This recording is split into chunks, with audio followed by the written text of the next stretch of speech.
Web Radio and Bright House Network's Channel 10 present the Bright House Network's High School Football Game of the Week.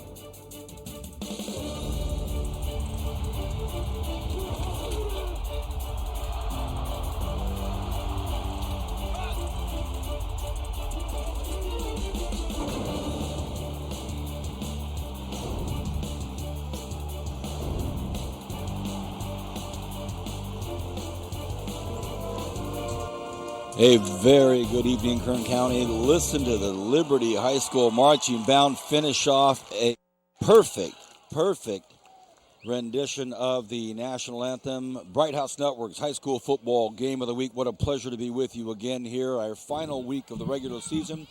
High atop the scissor lift on the home side tonight.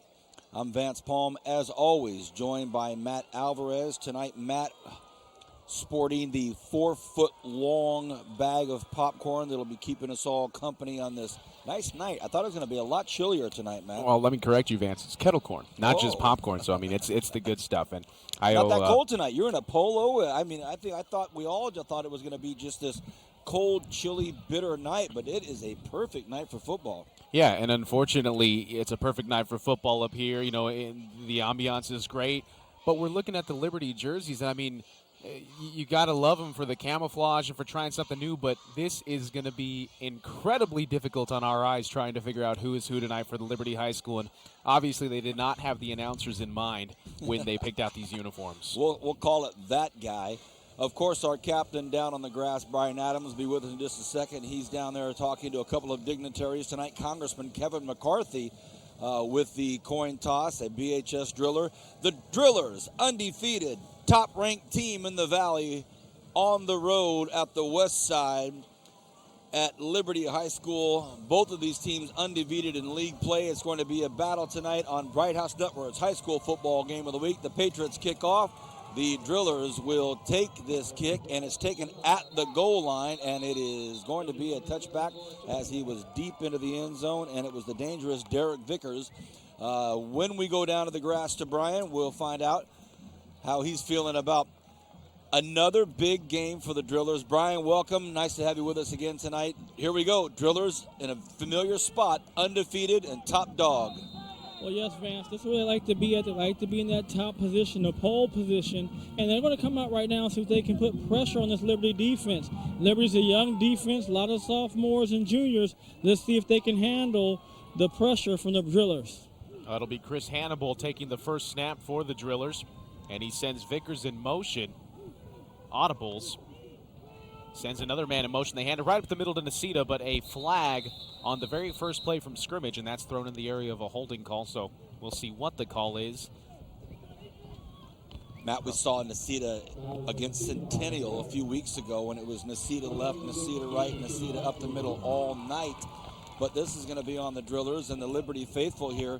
Hey, they're not a desperate crowd, but they'll take what they can get against the Drillers. Yeah, absolutely. And Vance, is so funny that for the second year in a row, we're broadcasting the SWIL championship game. I mean, last year it was the same situation, Bakersfield versus Liberty. It was at BHS last year, and I mean, BHS just beat them all over the field to give the Drillers a share of the league title along with Centennial. This is for the outright league title. This game will determine the SWIL champion.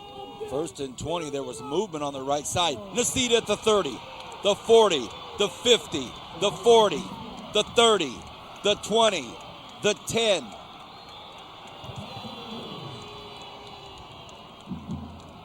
Boom!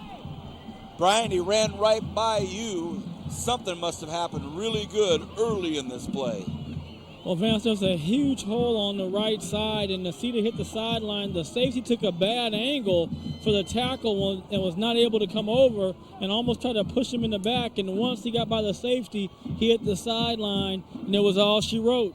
You know, they got away with a false start call, number 52. The offensive lineman Alfonso Torres actually bailed early, and I think that's what a lot of the Liberty faithful were complaining about. You heard a lot of boos down below us, but it looked like number 52 Torres got off to a false start on the offensive line. It was not called. Nacita goes all the way for an early touchdown for the Drillers. And to be honest with you, Vance, it could be a one-lane horse race tonight because this Drillers team doesn't look like it can be stopped. I was telling you before the game that this Liberty team, they play extremely poor against bad teams, and against good teams, they hang in there and they're able to claw out wins. So BHS is a team that you can't go down early like this, as we see it 7-0. You can't give up big plays against BHS because they'll put the nail in the coffin. The Gravedigger will have to come out early tonight, Brian. Well,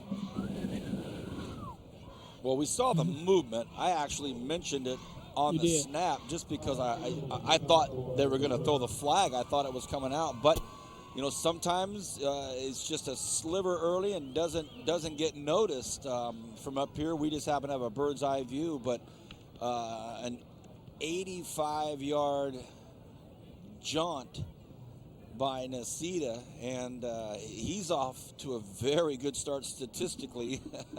One carry gets called back, but the second one's good for 85 yards and a TD. If you're just getting to your television and you thought you were going to be here on time to see the start of the game, well, you're here, but in 40 seconds, the Drillers are already on the scoreboard. A high kickoff taken at the 3-yard line for the Patriots.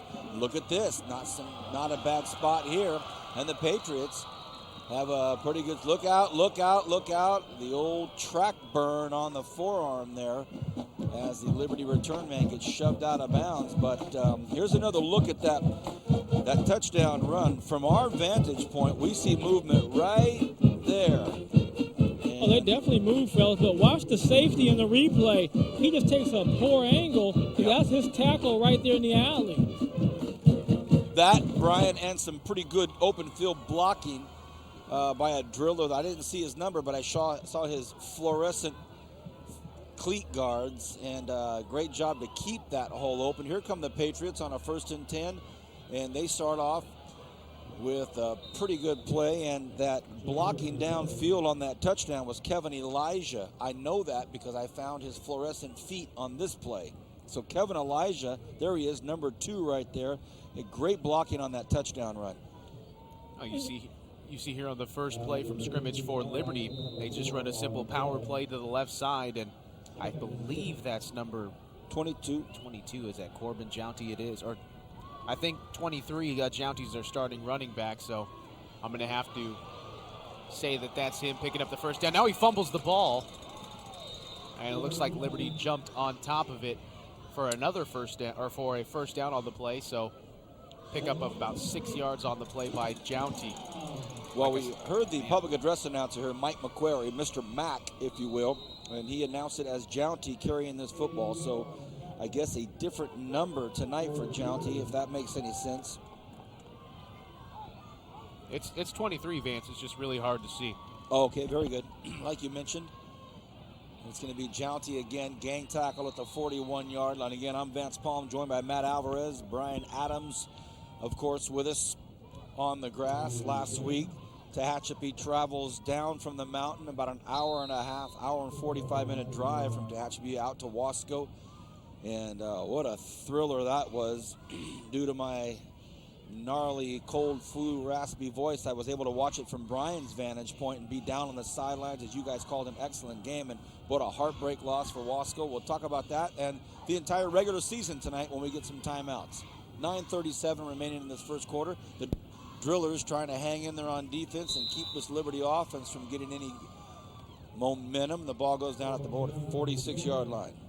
I don't know too much about Liberty's passing game, but I know they have a running game, so expect them to keep it on the ground. What Jounty is, I believe every play so far this drive, even though it's a very young drive, has gone for positive yardage on the ground, as you see Jounty carrying defenders up for about a 3 or 4 yard gain. It's going to make it a 3rd and 5 here, Vance, from the 46. Ernesto Juarez on that tackle. 3rd and 5, as Matt said. They go play action. They find their man. But will he get past the first down marker? A little extra effort is all it took for Cole Harrell to pick up that first down. A lot of work after that catch. He drug a couple of Drillers with him. First down, Patriots.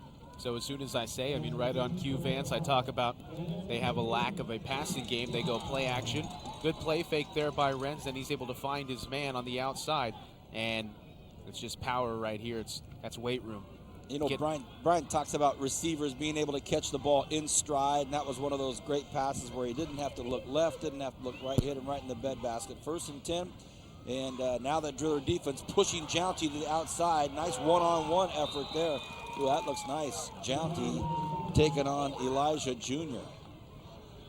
See, Elijah wins this battle. I mean, Jounty able to put the shoulder down, maybe gain an extra yard, but if you're Jounty, if you're a stout running back, you've got to be able to get out of you've got to be able to make a move on the defender, and Elijah staying home, playing hard on the corner spot, and he's able to limit the yardage gain there. It looks like they're going to give him 5 yards, though, so a generous spot as Cody Renz has 3 men in the backfield once again. He hands off to Jounty, tries to go left side, and Jounty stays on his feet. Looked like maybe a face mask in there by number 45, Juarez. Tackle made after 4 yards, so it'll bring up a 3rd and 1 from the 39. Boy, it looked like he had nothing there. It looked like he was just going to be stopped in the backfield, was able to grind out 2 or 3 yards there. It will be a 3rd and 1, though, for BHS. Or check that for Liberty. As you can just see, imagine looking at those jerseys from 40 feet up in the air from about 50 yards away. That's what we're having to go through tonight. Fumble. Big 3rd and 1. Are you kidding me? He bobbled it. It hung up there in the air for a minute, and I don't believe he's going to get that 1st down. That's going to be They gave him a 1st down, man. Oh, spot. Goodness. But you know, that bobble probably caught the BHS Drillers off guard a little bit, too. So once he catches, he's able to get a little that 1 yard push he needed.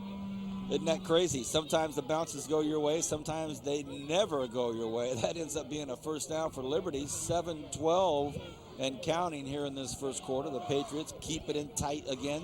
Renz has 3 backs behind him. They've stayed on the ground except for 1 passing play. They do it again. Jounty pushes it out to the right side.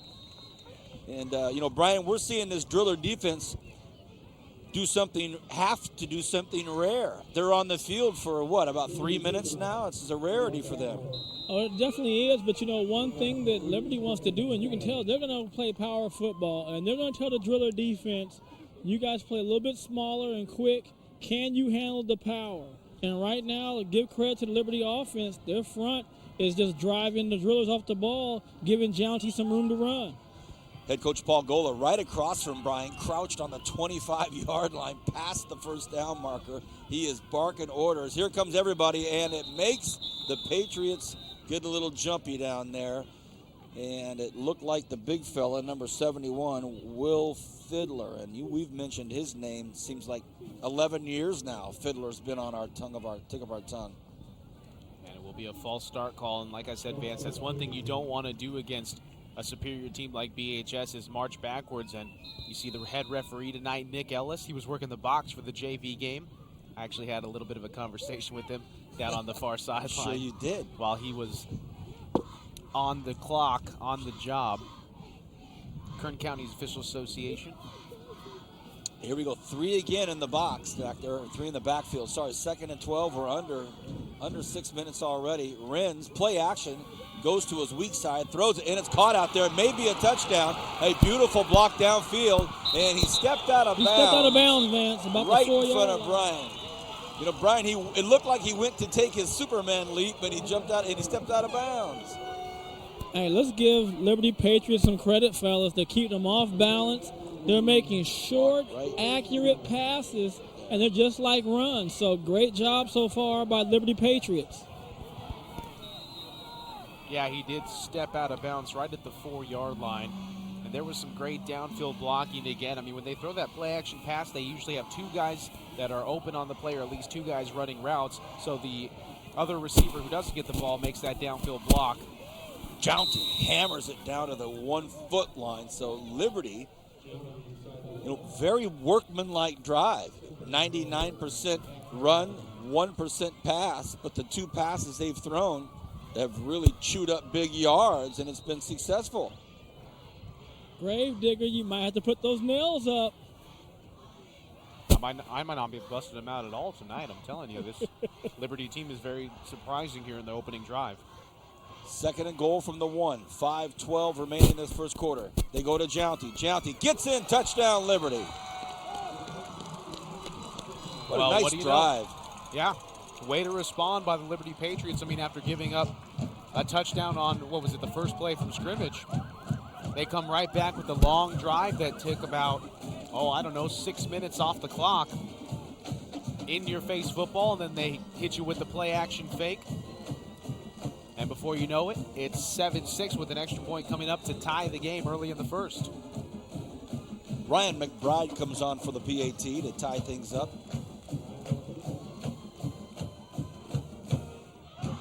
Perfect snap, perfect hold, and it's blocked. He took too long, Vance. The kicker waited too long. It is blocked by Jermaine Irvin, and we talked about Jermaine Irvin in that BHS Centennial game. He got in, got a hand on it. Oh boy! Yeah, Jermaine Irvin came off that edge, Vance. You know, and we saw last week how critical an extra point can be. That PAT, you know, it forced Wasco to be in a situation to have to start going for 2 points and change the complexion of that game. So we'll have to see as this goes on how important that extra point becomes. Exactly, Brian. We touched on that, myself and Zach Ewing, in the pregame show about how important an extra point can be, deciding the game late. Obviously, Wasco had to play from behind the entire game. And you saw on that replay, the kicker McBride, he waited until the ball was placed down by his holder. And you can't do that if you're a kicker. You have to, as soon as you have to see the ball to your peripheral vision. As soon as you see the ball moving, then you have to go towards the ball and kick it. You can't wait around because you're going to have guys coming like a bat out of you-know-where off the edge trying to block the kick. And that's exactly what happened, as you see Jounty's easy jaunt into the end zone from just a couple yards out. Here's a look at this PAT very quickly. I don't see Irvin even touched. I don't even see him touched. He's not going to be, Vance, because he's the guy that can come right off that edge. So if you're a guy off the edge, you can get blocks. But like he said, a high snap or if it's a delay in approaching the ball, that's what gives you that chance to come out. And he almost took it off his foot.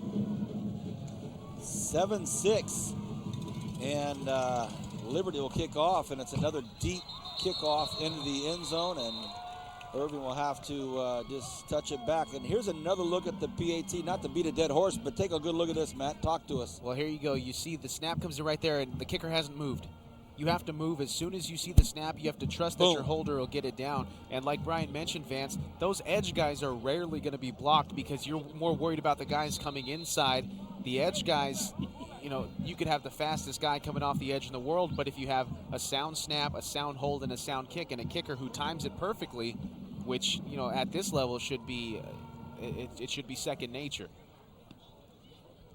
Drillers, 1st and 10 on their own 20. They lead by 1 after a blocked PAT. Handoff up the middle. And this time it's going to be Jeremiah Reddick, the sophomore. And we're going to see a lot of Reddick in the next few years as he takes it up to the 22-yard line. It'll be 2nd and 8. We're under 5 minutes to go here in this first quarter. Nice football game shaping up here at Liberty. League championship on the line. 2 undefeated teams in league. 1 undefeated team all year long. The Drillers and Hannibal on a keeper. Hannibal, the 40, the 50, the 40, the 30, the 20, the 10. Based on where he took the snap, might as well just say it was an 80-yarder. Pow! Big play BHS once again, and if Liberty wants to stay in this game, they're going to have to score. They're going to be taking a lot of time off the clock with these time-consuming drives, but they have to limit BHS's big play ability. So far, through 2 BHS drives, they have yet to do so, as you see Chris Hannibal all the way. Wow. Here's the PAT. That's up and that's good. So let me see. That's 1, 2, 3 plays. Is that right? 3 plays from scrimmage, and they have 2 touchdowns? Just about, I believe it's 3 plays and 2 touchdowns. That is offensive efficiency at its finest, Brian. That's what you guys want to call it. I have another perspective on it. And I think the secondary has to step up. Sure. Right now, the secondary is not – they're letting their front guys down and the linebackers. They're coming through untouched. This isn't just, we're not talking about great runs where a guy's breaking through, Right. he's juking a guy, he's making guys, he's running through tackles. They're coming on untouched. And then the secondary, that's what the secondary is not making a play in the backfield for Liberty. They're going to have to get in better position and make some contact and hold on and force these guys down. But you can't keep giving up 80-yard runs and expect to play with anybody. The Drillers have scored their 2 touchdowns in a total of about 1.5 minutes. And the Patriots had a really nice drive, chewed up about, 5.5, 6 minutes. So a tale of 2 teams here. The Drillers pouncing quickly. The Patriots methodically plodding forward to get their scores. If I'm gonna waltz into a league championship, I'd much rather go 3 plays, 160 yards, and 2 TDs in a minute and a half. And with Now the down point, excuse me, I'm sorry, Matt. The down point with that is if you are BHS, your defense is on the field an awful long time. True. So we'll see if fatigue begins to be a factor here with BHS's defense. But if you're a Paul Gola defense, Right. and if you're witnessing a Paul Gola defense, you have to believe that they're not going to be giving up 6-7 minute drives that go 80 yards, and you don't expect them to get beat off the front line. So I honestly think BHS's defense will make a stand here. But nonetheless, let's see how Liberty, if they can respond once again. Cody Renz will take it at the 20-yard line with 4:24 left in the first. They hand off to Jounty. He goes left side, and he's going to be stuffed at the line of scrimmage. Maybe picked up a gain of 1 or 2 on the play. Jounty reminds me a little bit of Chris Neal. You see on the replay he gets good up front blocking, but then the troops rally to the ball. And, Brian, on your note about the secondary having to step up for Liberty, that's exactly what the secondary is doing for BHS. Unfortunately, that's where that play action pass works so brilliantly for the Liberty offense when they utilize it. This time, no fooling anybody. And a big hit behind the line of scrimmage and continue to carry Jounty back even further. So the Drillers front 4 responding there in a big way. And yikes. A one-man show. That was just a one-man show. Well, they're not going to fool anybody with play action this play because it's 3rd and 12, and it's definitely a passing situation. So BHS can just sit back on their heels right now, stay near the first down marker. Big Shaq Garrett came in on that play. Shaq Garrett, number 40, 3rd and 12. Renz from the shotgun on a keeper. Can Renz get outside? He cannot. Takes a hit, gets driven out of bounds about the 22-yard line. And there you have it, Brian. The defense gets off the field. And that's what they have to do. When you're a quick scoring team, the key to blowouts for you is your defense getting people off the field or getting turnovers. Because if you're going to quick score and you're going to play long drives on defense, you'll get worn out as time goes on. But again, great job by penetration by Shaq. He's able to put him in 3rd down situation, deep in the territory. Either going to run a draw, a screen, or a quarterback keeper. Probably not going to throw it and take a chance to turn over. But now you're going to punt to a dangerous return man. So I would keep it away from Elijah. Let's see if they do. He stands at the 50-yard line, and it's a big booming punt, but Elijah will have time. Bounces off his shoulder pad. Puts it up at the 40-yard line. Now he's going backwards, but he puts a good move. Now he's at the 50. Can he get away from it? Now he's at the 30. What a play by the punter Mariscal to force him back to the inside.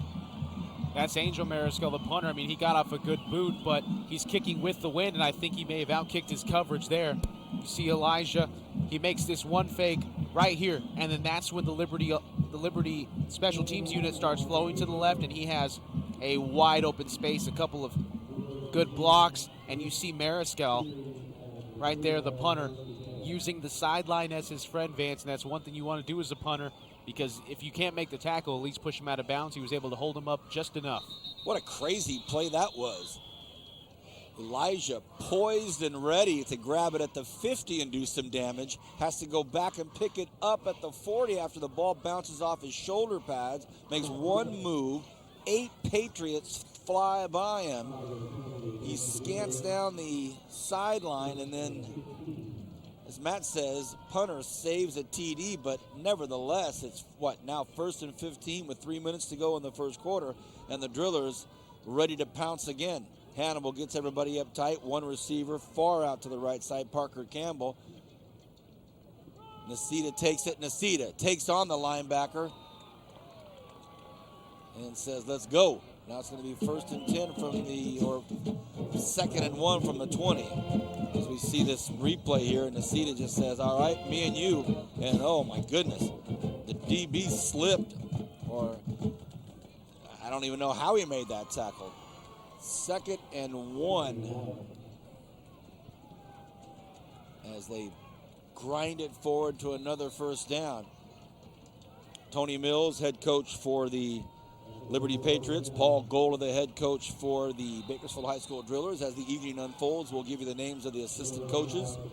I'm Vance Palm, joined by Matt Alvarez up here, and down on the grass, as always, our captain, Brian Adams, on a 1st and 10 for the Drillers. Flag before the play even gets going. Probably illegal motion or something of that ilk.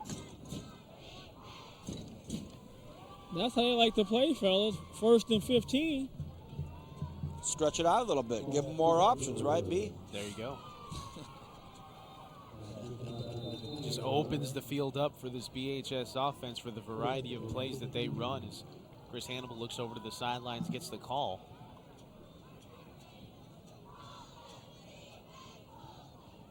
Hannibal has Nasita in the backfield on 1st and 15.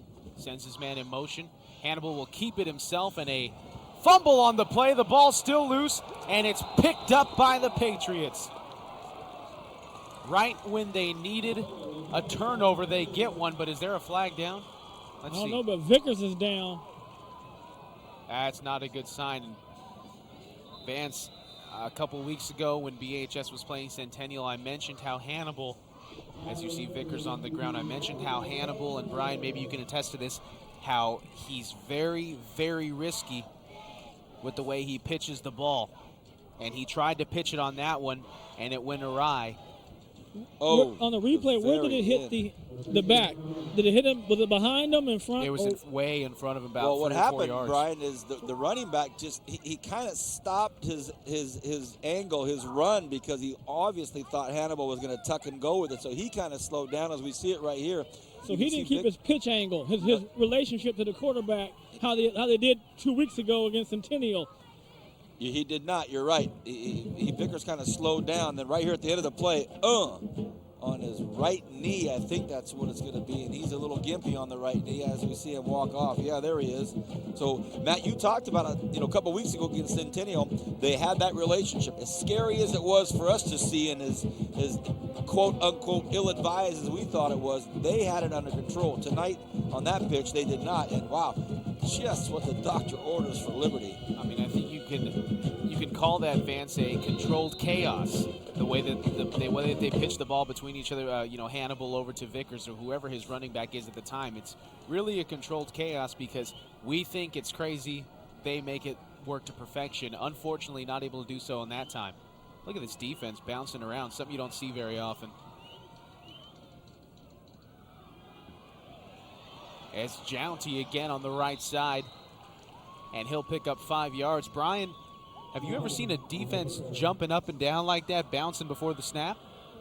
I was really watching Nebraska play somebody a couple weeks ago, and their line stands up and they move around a little bit as well. So it was a very familiar sight for me because I've seen Gola do this for a few years. But Nebraska Cornhuskers play like that as well. 2nd and 5 for the Patriots. Great look at the line of scrimmage from this camera angle. And they go with Jounty. Jounty patient, but this time that patience is going to catch up to him in the form of some defenders from BHS. And Nasita, one of the first ones in there. And he's joined in there as well by Asuni Rufus. As we see here, just nothing doing. He tries to be a little patient to wait for something to open up, but it just doesn't. But look at the BHS defense staying home as you see Rufus able to make the play. He stays home, he takes on the block, and then he sheds the block and makes the tackle. So good play by Asani Rufus, who has been talked about as the heir apparent to the quarterback position here at BHS. 35 seconds remain in the first quarter of this league championship game. Renz, play action, has a man, floats it out there, and it's deflected. Oh, he had him early. And that was going to be Thomas Hearn. If you see this early in the play, I don't know if you'll see it from this perspective, though, but, man, he was open right out of the chute. But this time the BHS defense had a chance to catch up. You know, if you're Renz, you're perfect in the league right now. You've played some teams that you've had a pretty easy time with, but you can't try to force balls in there with this BHS team because they will pick it on you and they will take it to the house, just like they did against Centennial when we broadcasted that game.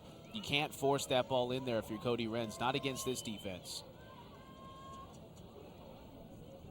New return mound, Kevin Hayes. I don't know if Gola yanked Irvin for the miss, but what a beautiful punt. A fantastic punt. Oh, my goodness. So he puts Hayes in there, and Hayes lets it bounce with a perfect punt.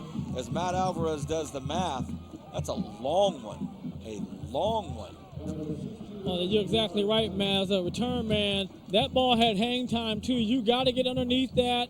And really, I don't even want to fair catch that because it's going to outkick the coverage. Exactly. I'm thinking take that one back on you. I mean, the way the wind's blowing, Mariscal's outkicked his coverage twice, but you have to catch that ball as it's going to go down a 61-yarder. Goodness. I mean, the return man was standing on the 40, and it's at the 10. Beautiful job. 1st and 10 for the Drillers. Probably last play of the first quarter as they go up the middle. And again, it's going to be Reddick. And that'll do it for the first quarter. What a nice football game for the league championship. The host Patriots taking on the BHS Drillers. 14-6 the score. Back in a moment on Bright House Networks Bakersfield.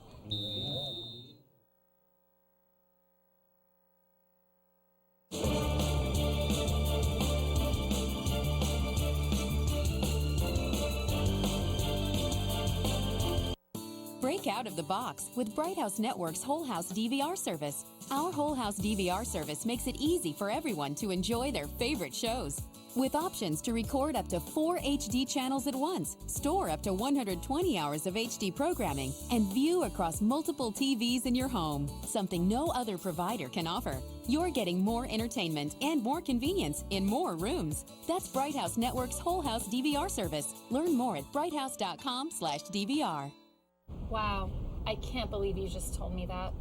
Well, I felt that I should be honest with you about the type of stuff I'm into. I'm into it too. You are? I'm all over it. Living room, bedroom, in the shower. Well, do you want to do it here? Now? Well, yeah, it'll be awesome. Okay.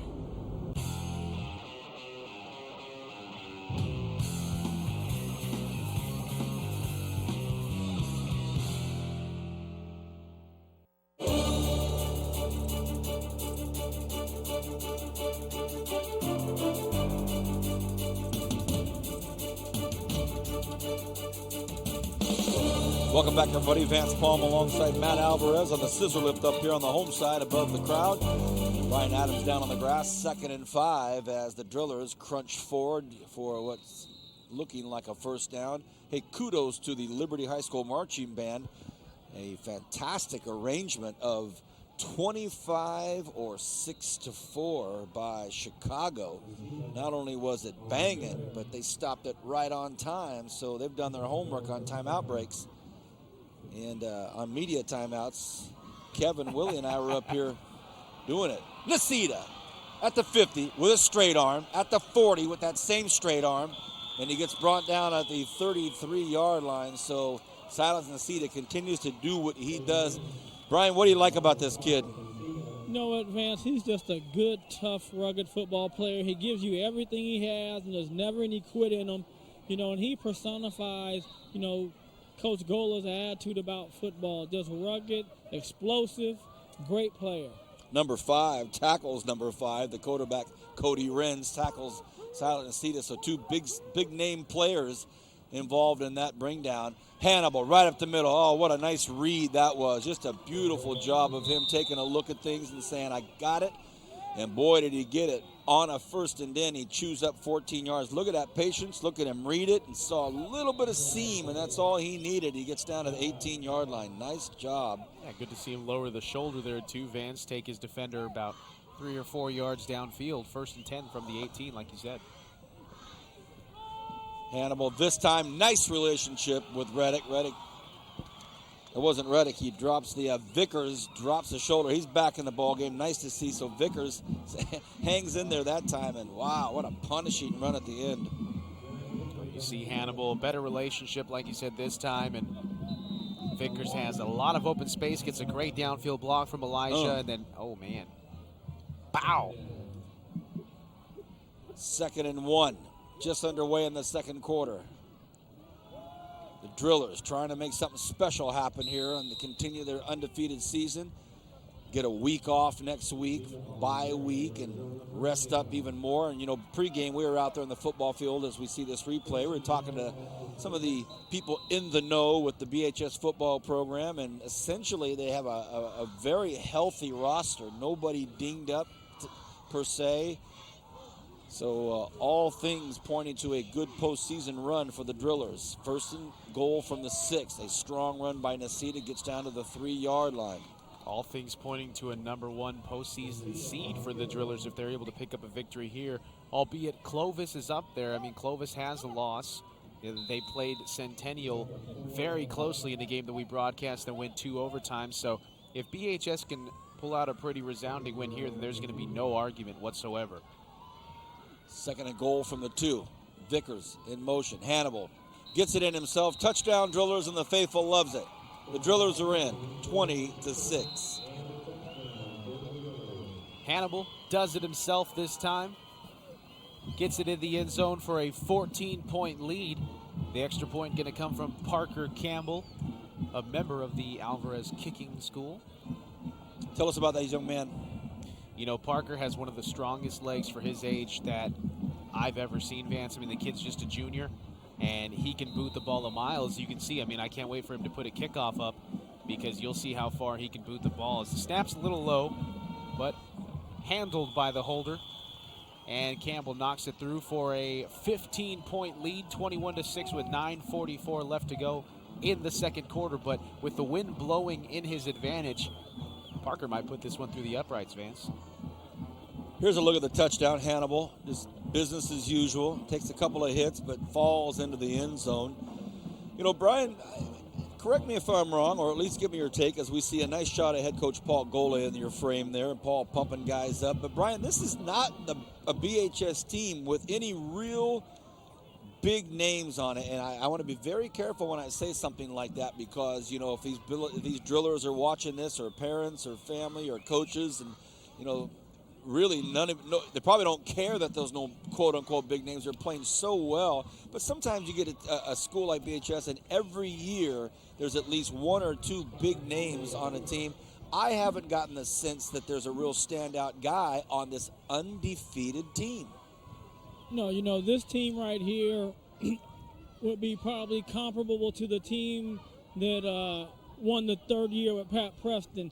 You know, you only had Bucky and Kirk Collins that were kids that were scholarship earners. Right. You know, Gola's first championship when you had all the kids, what's that group of kids? Well, yeah, Cheadle. Is it Cheadle's on that team? Yeah. Cheadle's at Cal Big now. Calvin. Yeah.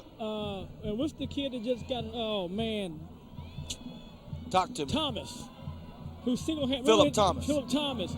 I mean, they don't have anybody on that caliber on this team.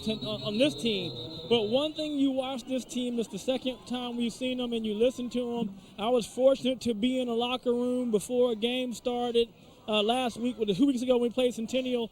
And this team plays as a team. The collective, you know, the sum of their parts is what makes them work, Vance. And you watch them on defense. They're not the biggest team defensively, but watch how they play. Everybody has their assignment. Nobody goes out of position. They don't get caught off guard. They just play within themselves, and they play together. So, you know, they're hard to beat. And maybe it's good that they don't have a big-name star because it's hard to key on just one single person. I mean, back in the day when I was playing, it was Thomas Stansel and Blake Mackey. Those were the 2 all-stars, and then My junior year, they kind of fell off. My senior year, they kind of fell off. But when I was a sophomore, it was Thomas Stansel and Blake Mackey. And, you could key on those two guys. And if you did, then you would be successful. But nobody found a way to stop them. But now it's just like you can't key on any one person because you have so many offensive threats, not to mention a great defense, which definitely helps the cause as Liberty has a 2nd and 3 now from the 27. And Renz will hand it off to Jounty on the right side, who powers his way through Elijah for the first down up to the 31. It's a good point, fellas. Good point. But see the difference, though, to the secondary for the Drillers and the secondary for the Liberty Patriots. The Drillers secondary players are getting contact and body on people. Now, Elijah didn't take him right down, and Jounty got some yards, but he was able to run through an arm tackle or a whiff and run down the sideline. 1st and 10. Patriots, again, starting to move the ball a little bit. Nice handoff here. Look at this nice run. And still on his feet. Gang tackled, leg whipped. Everybody trying to get a piece of number 34 up there, Justin Nieto. Was that Nieto? 34. Yep. Yes, Vance. Yes, it was Justin These Nieto. jerseys are awfully difficult for us to see up here. It's almost like they just had a practical joke played on all of the announcers as we see him go down. But now this is a 2nd and 2. So here come the Patriots starting to make something happen. 3 backs behind Renz. They stay with it. Jounty gets swallowed up. The initial hit out there is made by Trueba.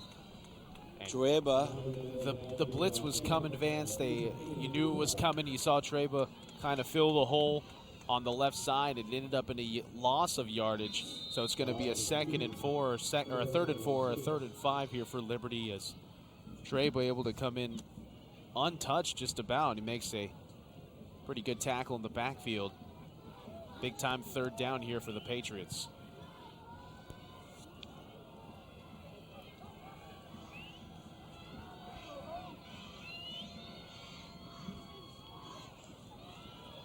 What a nice play this is. Renz just keeps it still on his feet inside Driller territory. That's a nice play call. Great play call, but this is the difference. Elijah doesn't get a good hit, but he holds on, so it's not a touchdown. Right. The other times, BHS gets a touchdown, but great play call. And what I like about Liberty is they're running different things. They're running the same set, but they're giving them different looks.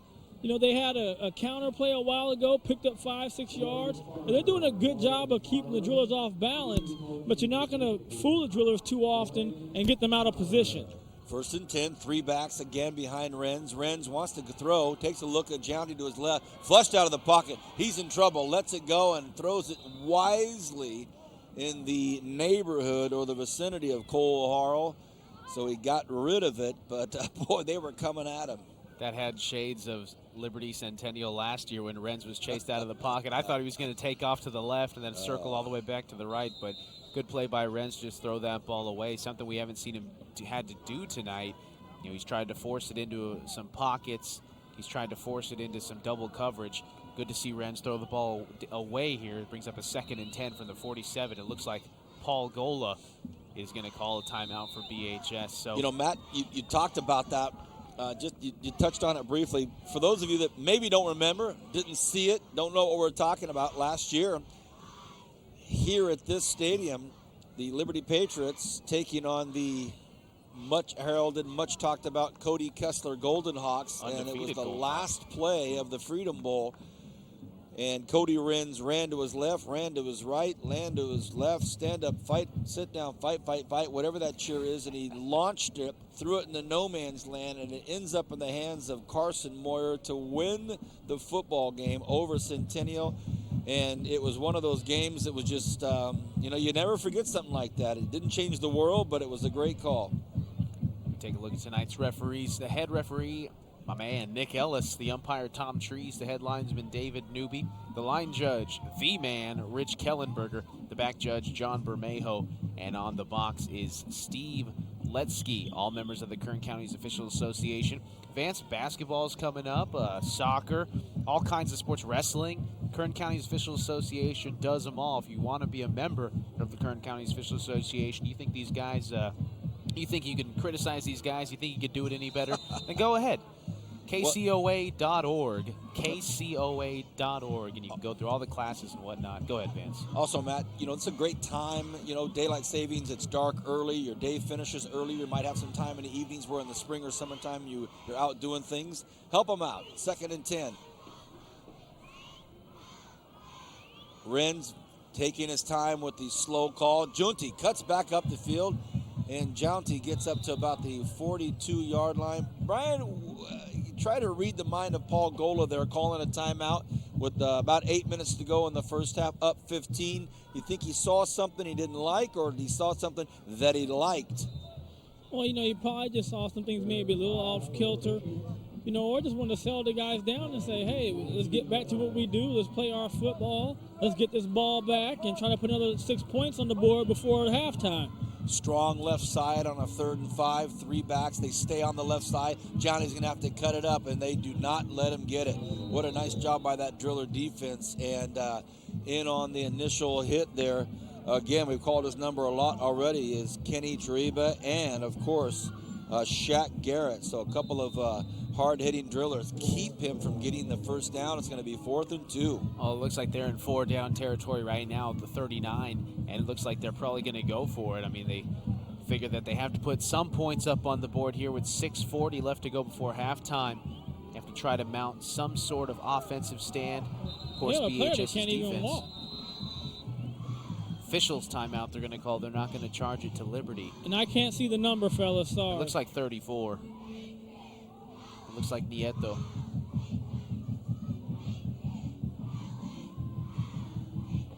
Just to give you an idea of how confusing those jerseys are. As cool as it might look, and believe me, Vance, I've been in the sports information world for about 5-6 years. If you can't see the jerseys, it makes your day a living you-know-what. I mean, if it's hard enough to read the jersey numbers, I remember when I was working in sports info at Arizona, we played Northern Arizona, and their jerseys were gold numbers on white jerseys. Nice. 4th and 2, and it's not going to happen. The Driller faithful loving it over there. Great defensive pursuit, and they don't get it. They just don't get it.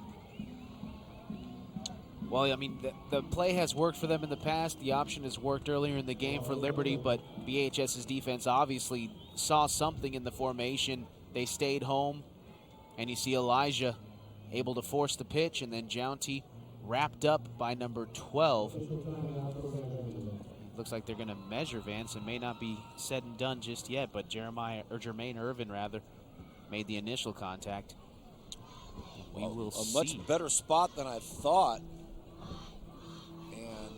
Based on where they're putting the football, it could be a lot closer when you think there. I didn't think he had it, but what do I know? Nothing. Oh, we're on the wrong side there. The measurement should be on the other side. I don't think the they camera. got it. They did not. First down first down Drillers, so nice job there. And with 6:19 remaining in this first half. Unfortunate, we look down below us, we see Justin Nieto down right below us on the training table, right below our scissor lift. Well, they're messing with his left knee. It looks like the training staff is taking a look at his left knee. They have his left leg slightly elevated and checking his range of motion now as BHS takes over on the 38-yard line. Hannibal and company back to work for the Drillers. And a penalty Whistles, marker. flags before the play even gets going. It's been a great year. High school football game of the week. We've had a lot of really lopsided victories between some good programs, but we've also had a couple of barn burners. I know when I was back east, you guys had a really close double overtime game. Last week's game stands out in my mind between Wasco and Tehachapi. It was another really good game. It's been a good season. I look forward to an even more impressive postseason.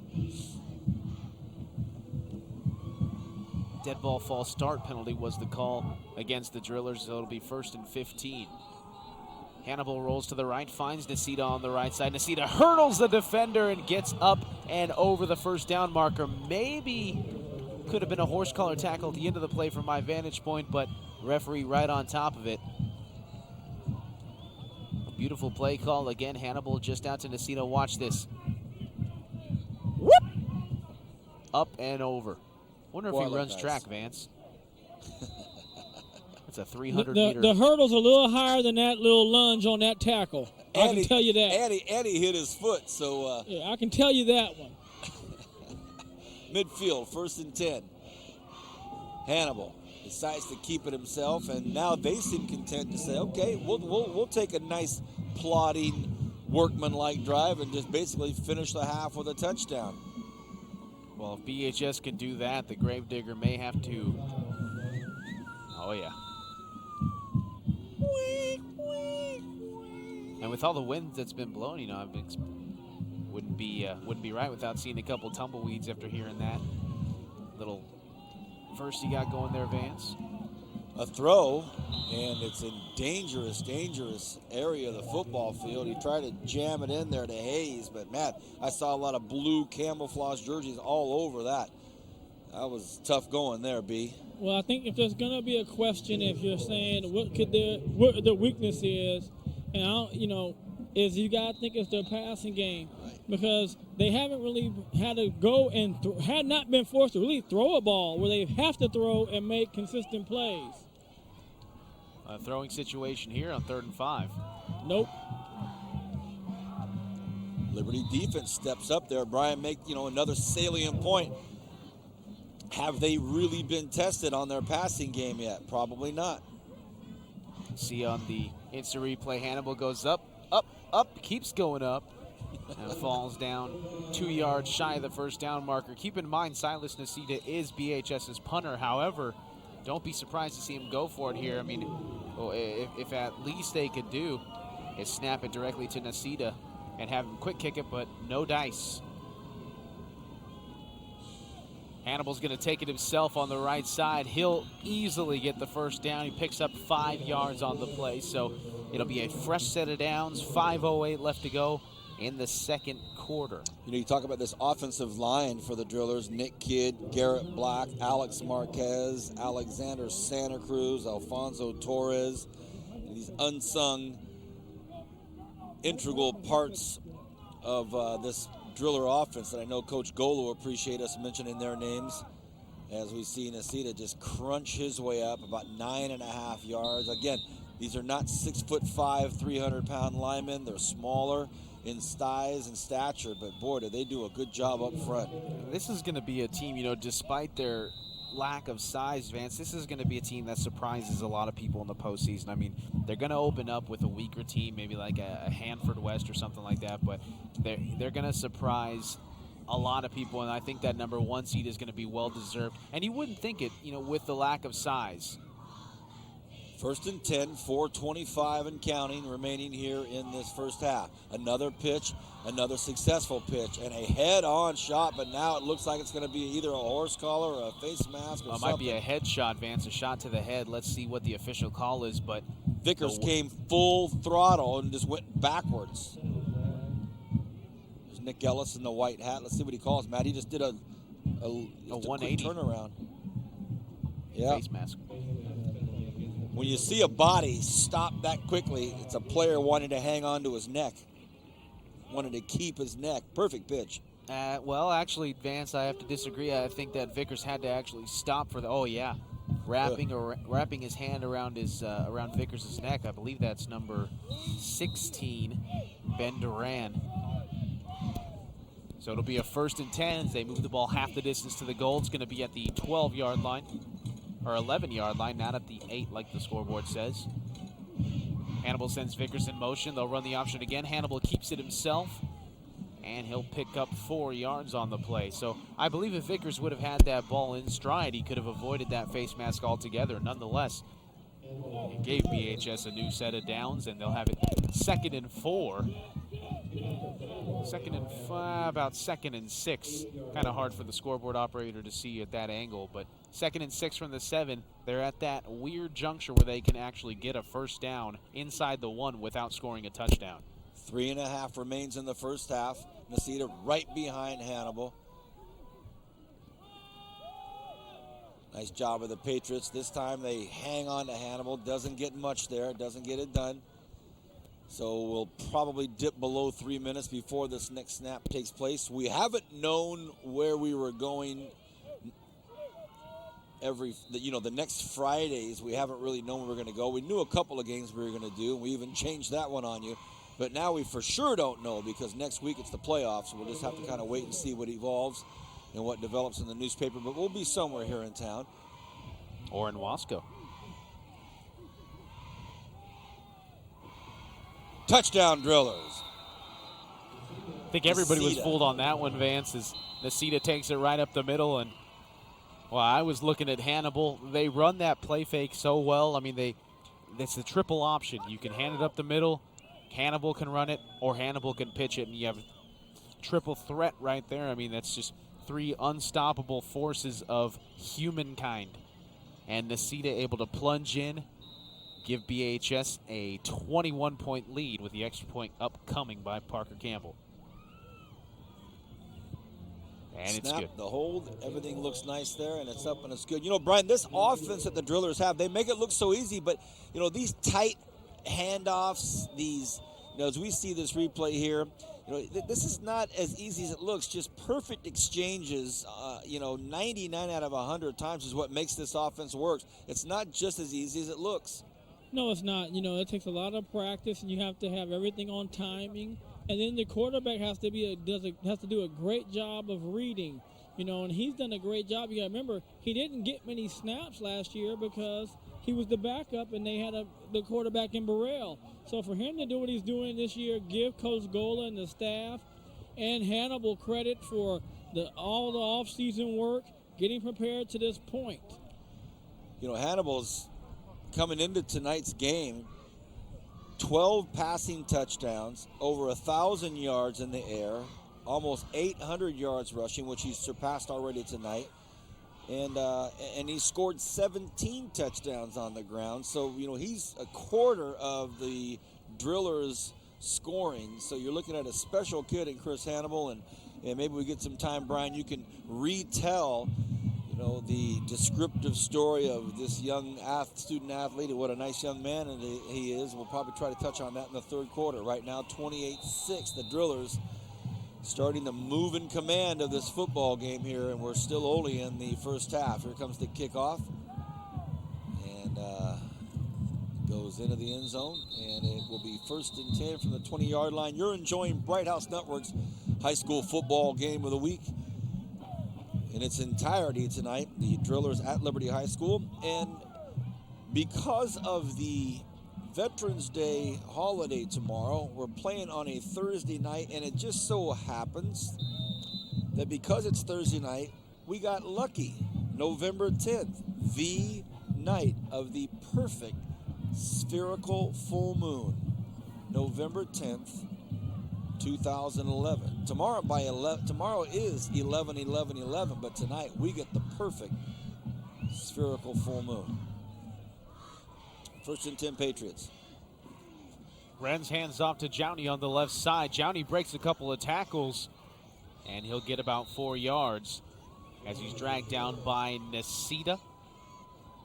Also looks like number 24, Jeremiah Reddick, down there as well. Jowney able to get around those first couple of tacklers. And keep in mind, Vance and Brian as well, if Liberty were to get down, they would have to score a touchdown here because they're going to have to kick directly into the wind if they elect to go for a field goal here. So they're going to have to put it into the end zone if they want to score any points before half. Jowney takes it on the right side. Jowney has plenty of room, runs over Silas Nicita, but Nicita makes the tackle, stops the clock, and it'll be a first down at the 31-yard line for Liberty High. I'm telling you, Vance, this Liberty High media guide that they give us here. As good as it gets. It's almost as good as Garces. As good as it gets. Well, you know what? You know what we should do next year? We should start doing the media guide ratings. The media guide ratings. This has always been, Liberty's always had a phenomenal media guide.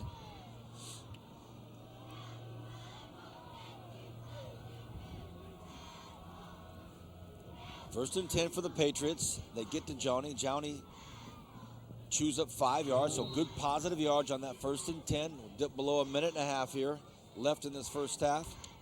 Sorry for that extended silence, Vance. I was just looking at the statistical records they have here in this media guide. I mean, this is amazing. And obviously, being a former sports information director, I had to make media guides so I can appreciate the hard work that went into this. Of course, when you have a school that started in 2002, it's a lot easier to keep tabs on, stats and whatnot.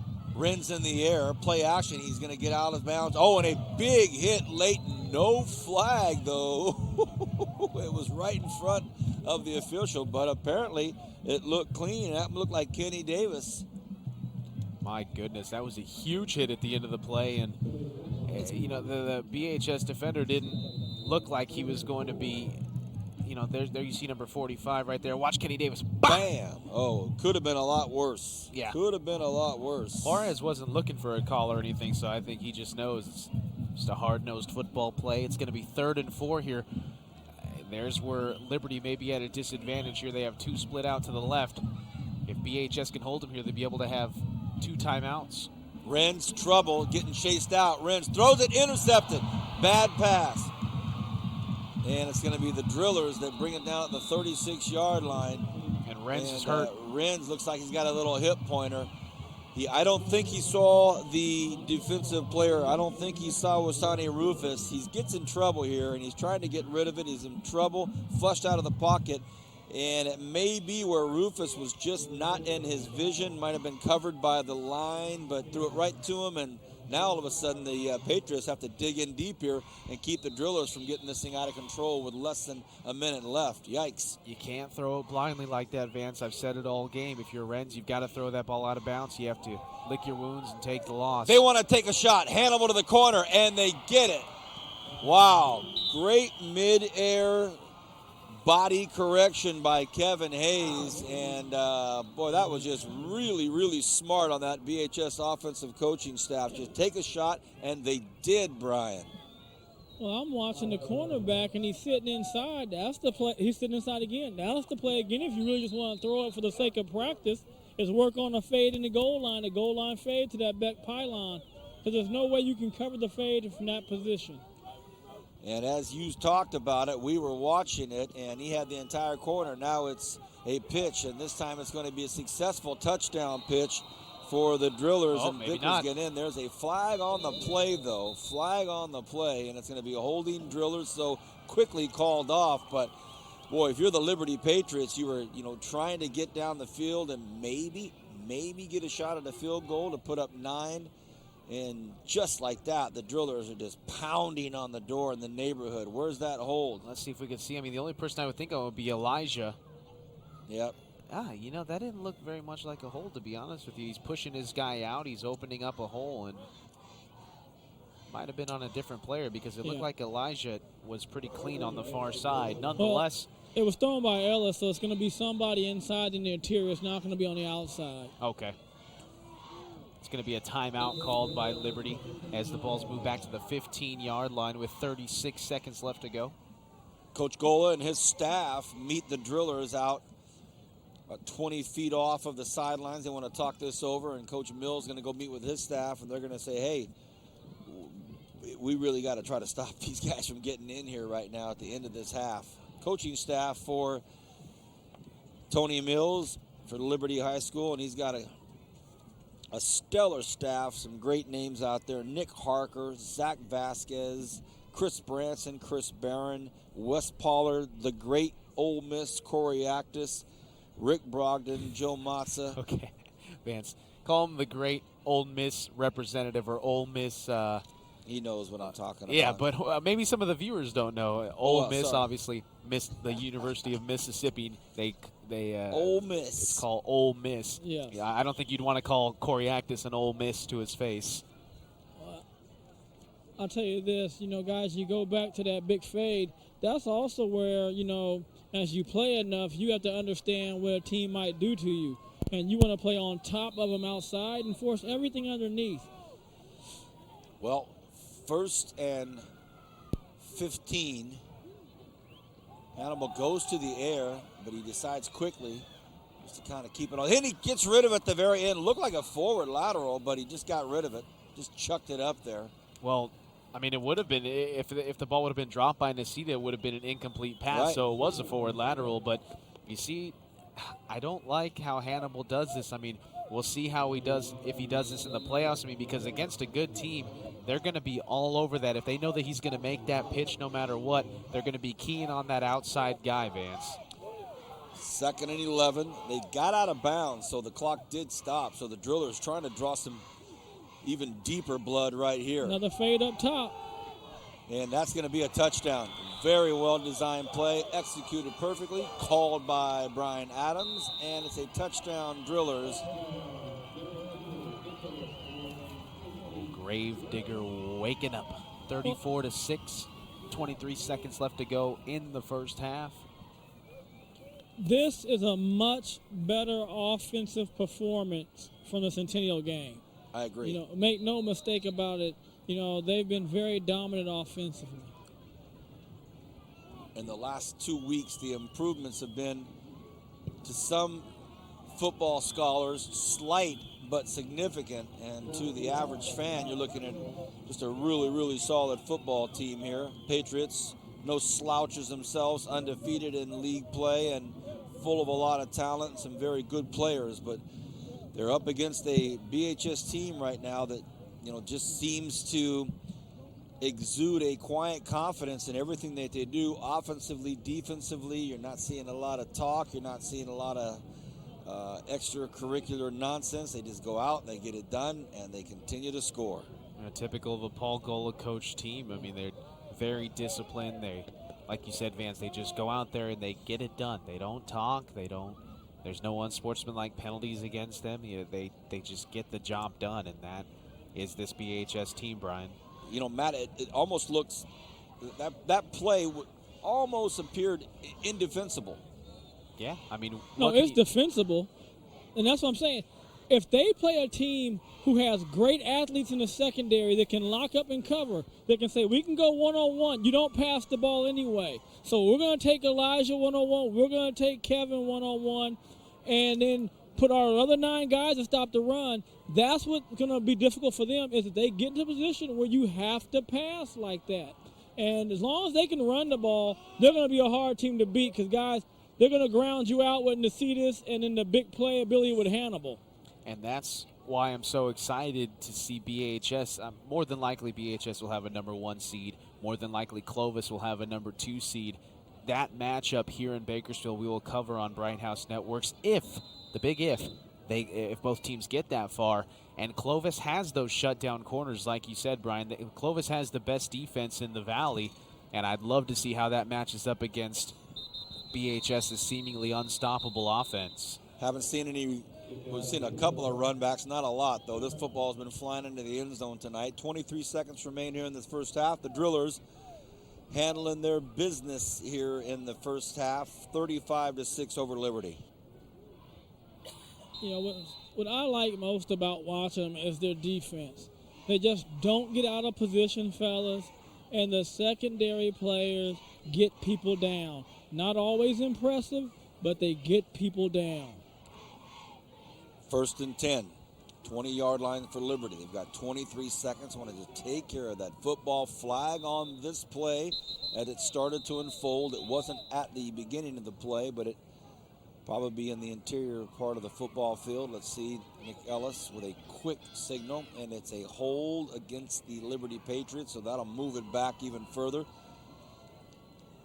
And with 19 seconds left in this first half, be careful with this football, especially now you're going to start on your own 10-yard line. So, oh boy. Real quick, Vance. Yes. And we talked about a team that can give them problems, or a team that match up.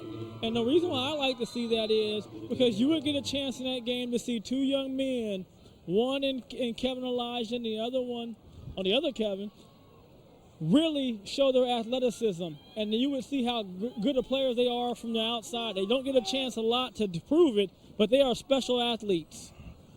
Jounty on the run as the clock goes to 0-0-0, and at the end of the first half, BHS visiting on the league championship trip over to Liberty, and they're up 35-6. We'll be back with the third quarter right after this.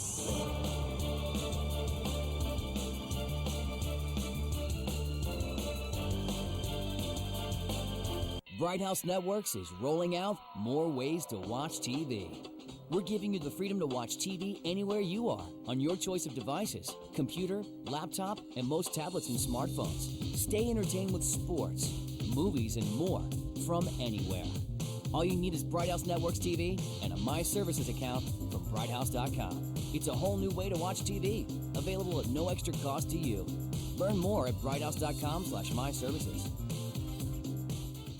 Wow, I can't believe you just told me that. Well, I felt that I should be honest with you about the type of stuff I'm into. I'm into it too. You are? I'm all over it. Living room, bedroom, in the shower. Well, do you want to do it here? Now? Well, yeah, it'll be awesome. Okay.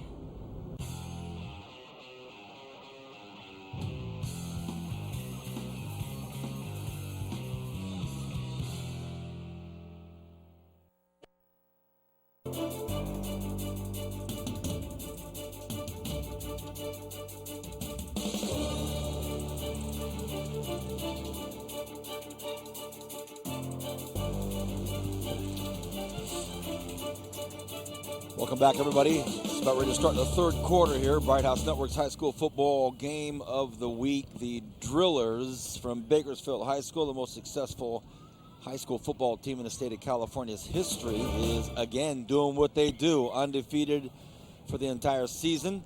And they are at Liberty for the league championship tonight. Liberty undefeated in the league, but now they've run into what everybody else has run into this season, a Drillers team that is as efficient as they are talented and deep as they are consistent. So a tough second half ahead of the Patriots. Brian Adams down on the grass, our captain, our Driller, who's now enshrined in the Driller Football Hall of Fame, the UCLA Bruin. Your thoughts on that first half, Captain?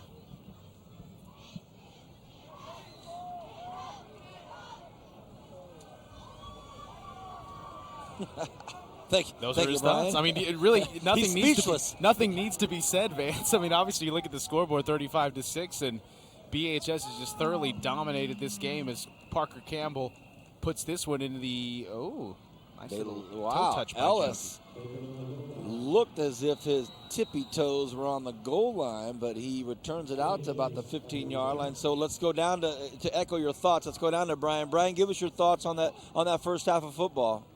Well, Vance, I thought that was the best half of football we've seen them play. In the three halves that they've played, three halves that we've seen them play this year, that was by far the best. You know, the one drive defensively, they came back, they made the adjustments, they've shut down the Liberty Patriot offense since then. So I like what the Drillers are doing. Now the question is, how long do the guys play till you start getting guys off the field so you don't risk the injury? 1st and 10 for the Patriots. Great point. We'll see. Renz, fumble, bounces right back up in his hands. Wow, that could have been basically opportunity for Matt Alvarez to get the hammer and nails out on a 1st and 10 at their own 15. The ball bounces out of Jonty's hands and right back into his hands. Ooh, it would have been over.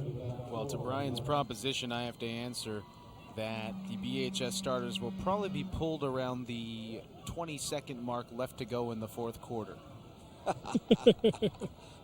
Judging by what we saw last time when they played Centennial, albeit that was a much closer game as flags fly here on 2nd and 6 play. Next week, first week round of the playoffs. Not sure where we'll be, of course, but we'll find out as we will look and kind of find out where we'll be. We'll take a look at the newspapers. For those of you watching this tonight, Friday night on Channel 10, tomorrow, I will be hosting our annual Veterans Day Parade. I'll be up on top of the van. We'll have all of the Bright House crew there. But beforehand, we'll do our traditional pre-parade show as Edward and I will kind of march around the city and catch the parade before it starts and talk to some of the horses and kind of get their response to how it feels to be marching down on the cement at 8 o'clock in the morning, and hopefully get to try out some good food down there, and the marching bands will be rolling through there. So again, look forward to the Veterans Day Parade on Bright House Networks and the pre-parade show on Bright House Networks. Always a fun show. I love doing it. Should be a good time. 3rd and 5, early challenge here in the third quarter for the Patriots. stay on the ground. And Jounty runs into a wall of white jersey. Had a good head of steam when he took off, but boom, just hit it and fell straight back. I believe that was number 15, Nathaniel Stansel, who made the initial contact on the play, and it's going to force a punt coming here from Angel Mariscal. Mariscal's at that point again where he has the wind going with him, but back deep to receive is Kevin Elijah Jr. So let's see if Elijah makes the catch this time. Actually, it wasn't Elijah last time. It was number 13. Kevin Hayes. It was Kevin Hayes, exactly. So here's Elijah back deep, and Mariscal with the punt, Vance. The wind blowing from east to west, so it's actually blowing right into Matt and I's face from east to west, so the ball not affected either way, just kind of stumbles out of bounds at about the 40-yard line or pretty close to it, so it'll be 1st and 10 inside Patriot territory. It's not very characteristic of Mariscal, the Bright House Network's punter of the year last year, Vance, and gets off a 19-yard punt. I'm sure he's going to be pretty upset with himself over that one as he gives BHS pretty good field position as well. He was our API punter of the year. APA, not APA. API? Oh, that's right. Your name's not Ilvarez. It's Alvarez. The APA is coming here later on. The next 3 weeks, we'll start to piece together our selections for the Adams Palm Alvarez, the annual awards that carry more weight than, I don't know, the Heisman, something along that line. Wow. That's saying a lot, Vance. Nasita. And you get to keep ours. You don't have to give them back. Kicks this one out.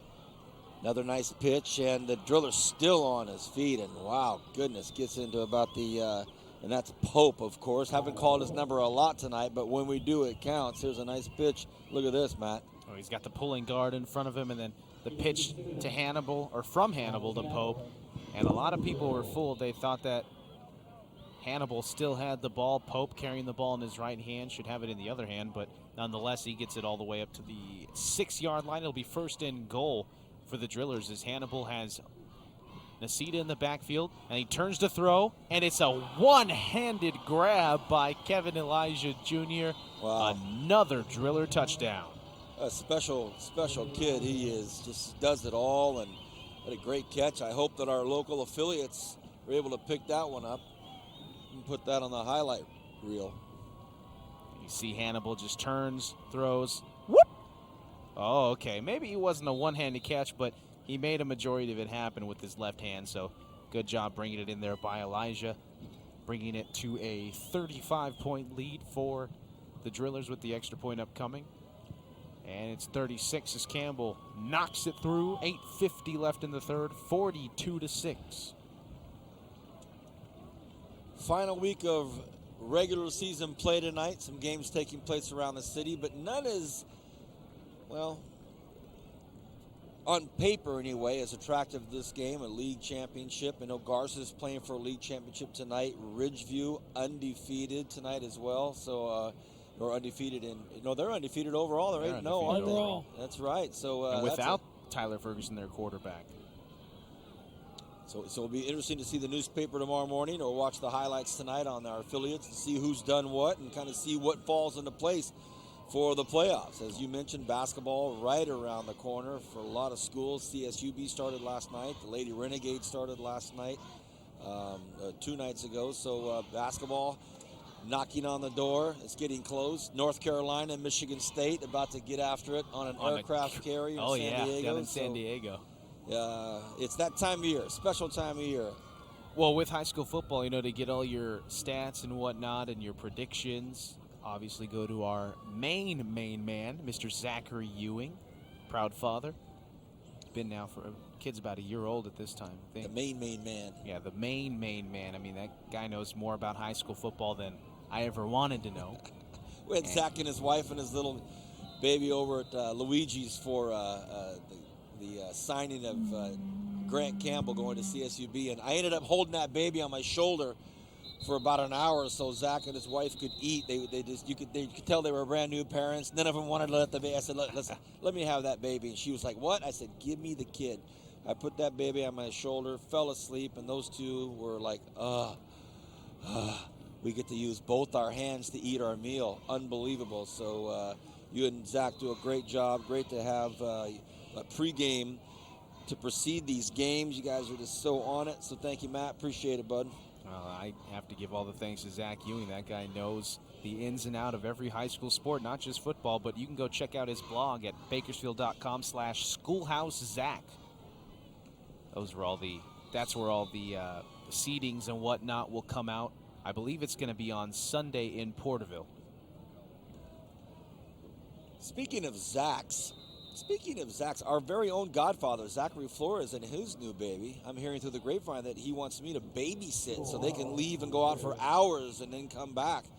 The godfather you talk about a warrior, had a tooth pulled today. Not just a cavity filled, had a tooth yanked out of his mouth, and he's up on the far scissor lift, the godfather.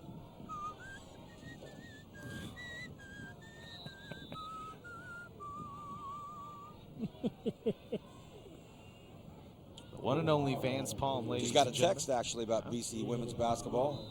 They won. Lady Renegades beat Hancock 101-50. Wow, that's two consecutive wins in a row. They won last night as well in their season opener. 101-50. Brian, that was UCLA Bruins. I like that basketball team Coach Howland's putting together this season. Yeah, so does he. I had a chance to talk to him at the Texas game, and he's really excited about the prospect of this team. You know, the fact that he thinks they're going to be a good defensive team, but also he was talking about the different things they can do because they're going to be so multi-talented with different options with the Ware twins in addition this year. On a 3rd and 4, they don't get it, but a flag late after all of this from the far line judge. The play was done and over, and the punt teams and return teams were coming on and off the field respectively, and a late flag. And then on a 4th and 4, does this give the Liberty Patriots a first down? Well, if Gola sees film on this, if it is an unsportsmanlike conduct against BHS, that is not going to be a fun Monday for this player. He's going to be probably running stadiums. Dead ball unsportsmanlike against BHS. And as sound as they've been playing, you know, they don't want things like this to cause hiccups and anything, and the Patriots get to stay on the football field at home. Official jogs it up to about the 46-yard line. Look at that. Gola's going over to the referee saying, which number, which number, which number. You can see him in there he is, the upper right part of your screen. He says, I want to know who it is. I want to know who that player is. You're right, Matt. No, he was asking what happened. Oh, okay. You know, when he has hands on what's happening. You see he hasn't called a player yet, so I don't think he's worried about that. I think he just wants to know what happened. Because that was just a strange call. It didn't even seem like there was any jog or anything going on. Must have been one of those out of the side of his mouth comments by a player that the official heard. There was actually no Patriots around the driller, so there wasn't any contact or fisticuffs or anything like that. Patriots able to kind of keep it moving here. They stay on the ground and try to get closer to midfield. 7:15 remaining here in this third quarter. Finally, Vance, a sport that me and Brian are actually looking forward to for our alma maters as basketball season is. What are you talking about? The Bruins are back. I mean, Newhouse back. Oh, you're right. In first place in the conference. First in the Pac-12 South. Oh, boy, you can't catch a break. You can't catch a cake, can you, B? Hey, when you're 5-4 and you're first in the Pac-12 South, what's that tell you? It's a tough conference. That's a nice way of putting it, Vance. Tough conference. And then you get into the Oregons and the Stanfords. What a game coming up Saturday. Oh, yeah, they play each other. What a game coming up Saturday. Big day for college football. God. 9 out of 10 of the reasons are for the right reasons, and the other one is for the wrong reasons. But it'll be a very, very big Saturday for college football. A lot of huge games taking place, and looking forward to maybe catching a few of them before we head off to Valencia. 3rd and 6, Ren's in the shotgun with 3 backs back there, looking for some extra blocking. Oh boy, what a nice job by this by this driller defense. I started talking about Valencia and started looking at the DB and Kevin Elijah, and it looked like Mercy Maston up there. Another great play by this driller defense. They're flying around like Mercy, I'll tell you that. Getting away with a little hold there on number 40. Shaq Garrett of BHS is Liberty's going to be forced to punt, but yeah, Vance, 9 out of the 10 reasons, they're going to be good reasons to watch college football, but just a very trying time in the sport right now, and not just in the sport, but the entire collegiate world, all sports aside, is obviously, we won't go too deeply into what happened, if I'm sure you've already heard. High punt. This time the fair catch goes on it. Bobble, bobble, bobble. So these high punts from the 2010 Bright House Network's APA Punter of the Year, Mariscal, continues to vex the return men of the Drillers. Captain Adams, your thoughts? Well, Vance, if we get a chance to see it, if you watch the ball's moving a little bit on them because of the wind, so it's not staying in one place, and they're not just doing a good job of reading the ball. If you notice, both times Elijah's catching the ball on that far shoulder, not in front of him, so he's just not getting a great read on the ball, and that's making it tough for the catch. Well, that ball just floated and floated and floated, and fortunately, he got another perfect bounce. It bounced right up on his chest, right up into his chest. So now the Drillers, with 5:15 remaining in the third, will start deep in their own territory. But Mariscal just nailed that one. Yeah, he did, Vance. And, like Brian said, when the ball gets that high up in the air and when the wind's blowing as hard as it is, it takes it turns into a knuckleball. I mean, you don't know where it's going to land. You don't know where it's going to go in the air. And Elijah just got fooled by that one. 2nd and 6, under 5 to go in the third. Hannibal, quick throw out to his left side, and it's caught and connected, and the Driller is still on his feet, finding now. Fumble, fumble, fumble! And he picked it back up. You talk about a bounce. Unbelievable. Kevin Hayes catches this football. Oh, man, when things are going your way, they're going your way. And now, guys, you've seen on 2 plays, you've seen Kevin Hayes now, and you've seen Kevin Elijah on the other one. This is what I'm saying. If they get to a team that can match up and force in the pass, it'll be interesting to see these 2 young men, if they can go to work on some corners and make them pay. Right up the middle they go. Nasita on the carry, and he chops about 5 or 6 yards off of the down markers. You don't ever see, or I certainly haven't seen this year at least, Silas Nasita lose a yard, not even a yard. Have we seen him have one negative run? Absolutely not, Vance. And I mean, the guy, he's hard-nosed football player. He's going to go to an Ivy League school next year, and he knows how to get the job done. And you don't see him going backwards because of the style of offense they run, just straight smash-mouth football. So you've got to get him in the backfield, and that's been hard enough for anybody to do this year. Second, fumble! Big play out there. A nice job by number 45, Adrian Vasquez. Vasquez with an early hit in the backfield. Fumble, and again, the ball bounces right back up in the Driller hands. How many of those are they going to get? Well, when you have that pulling guard, it obviously leaves the gap wide open, and they were able to read that snap count. And, oh, boy, that was just a missed block. That didn't have anything to do with the pulling guard. That was a missed block by the offensive line. Set Hannibal up for a vicious hit. Hannibal will take it, and he's going to get sacked. He had his man wide open. He was looking for number 21, Darius Dallas. And it's going to be the first punt of the night, if you can believe that, Vance. The first punt of the night for Silas Nasita and the BHS offense. Hannibal had to pump fake it, then he tried to shoot the pocket. Nothing doing. He also had Vickers out in the flat. Throw it over here. I know you got 3 guys on your back, but throw it over here. But you notice, though, guys, the difference when you have to pass, 3rd and long, people know you're passing. It's a much harder time to pass the ball. Nasita's high snap gets one off. Look at this, not bad at all. Bounces at 34, and it's going to be caught, but he runs out of real estate. His momentum, his inertia brought him out of bounds, and that was Christian Sennett. So Sennett gets pushed out of bounds with his own momentum. And with 2.5 left here in this third quarter, it's still Liberty. What are you pointing at, Matt? There's bats here at Liberty High School. Bats? Oh, yeah. Haven't seen a bat at a high school football game in a while. Well, there's a full moon above us. Kind of an overcast day today, not necessarily the clearest of skies. You could still see the moon. You can still see the moon, though. You look straight up. I left Delano tonight They got to call a timeout. They had too many guys in the field, the drillers. 1, 2, 3, 4. So now Coach Gola starting to get a bit agitated, standing with his hands on his hips as the players meet him on the sidelines. Some fumbles, some unsportsmanlike conduct calls, and now too many men on the football field. These are the kind of things that he does not want to see at week 10. You don't want to see it at week 1, let alone week 10. A meeting of the minds here at the 35-yard line. Oh, look, Nick Brian Ellis talking to Adams. Brian Adams. All right. Brian Adams over here right below us getting a word from Nick Ellis. What in the world is going on? Maybe we'll get some clarification on the unsportsmanlike conduct call.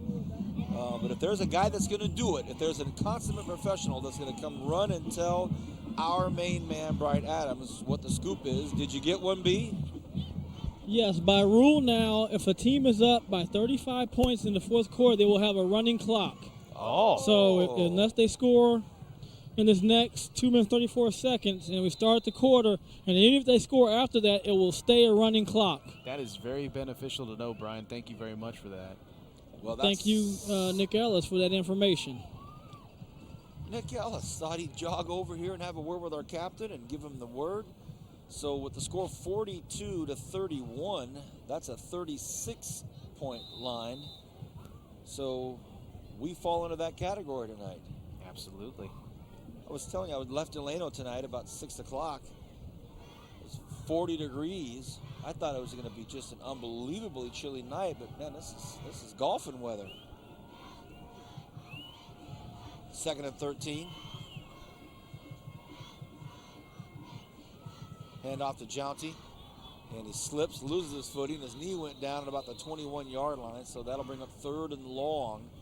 He actually lost yardage on that play, Vance. Yep. See, in the shotgun formation, already puts him 7 yards back behind the original line. And then, that not Jounty. It looks like number 20. Oh, that is Jounty. Excuse me. I'm telling you, man. It's those par for the course tonight, my man. Still in the third quarter, and those jerseys. Par for the course. For those of you at home watching, like you see Big 71 there, you can see that jersey on Willie Fiddler. It's a nice shot, the screen, it's ground level, but we're up here about 60, 70 feet on a scissor lift about 100 yards away, and that camouflage jersey is camouflaging the numbers. Look at that, trip Rens, stack to the left. Everybody's coming at him. It's a one-hopper. It's not going to count, and it's going to be a 4th down situation, and they're going to have to punt the football. So the Patriots will send their punt team on, and by all likelihood, we're going to have another driller, and this time it'll be Kevin Hayes alternating the returns, or will it be Elijah? It's going to be Elijah. So Elijah. The camouflage jerseys. There's a shot at the jerseys.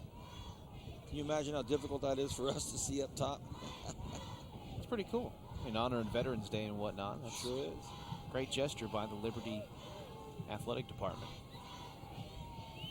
See if Mariscal gets off another boomer here.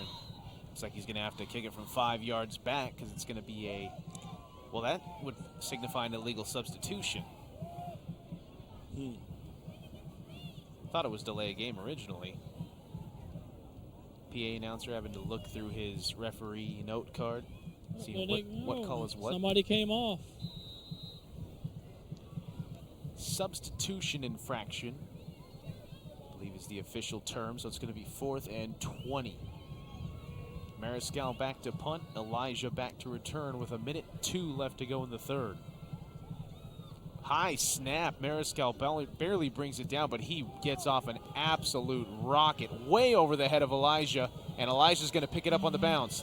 Elijah cuts back to the left side, almost loses his footing. Crackbacks. And Elijah honestly lost about 15 yards trying to decide which way he wanted to go. Brian, he started up by you, ended up all the way down at the 14-yard line. Well, Kevin, keep doing that. He's going to have Kevin Hayes returning kicks in 2 weeks. He picked it up at the 29. Now he's at the 21. Now he's at the 19. Now he's at the 14. So he's lost yardage tonight. He has. Overall. And Angel Mariscal's net average right now is in the high 70s, like my golf game. Wow. You hear that, B? I heard it. I heard it. Man, oh man. On record, on camera, saying that his... At the Bakersfield Country Club right behind me, Vance. Go out there and swing in the high 70s. Get your checkbook out, Alvarez. As we're starting to see our first change in the key positions for the Drillers, as the quarterback now is Rufus. Rufus calling the signals. Rufus is the quarterback of the future here for BHS. He's just a sophomore, getting some time on defense as well, or getting some time at the wide receiver position also for the Drillers. Rufus is going to hand it off up the middle. They've got second string in there for BHS, and that's going to do it for the third quarter. And we'll be back for the start of the fourth quarter here. 42-6, BHS leads.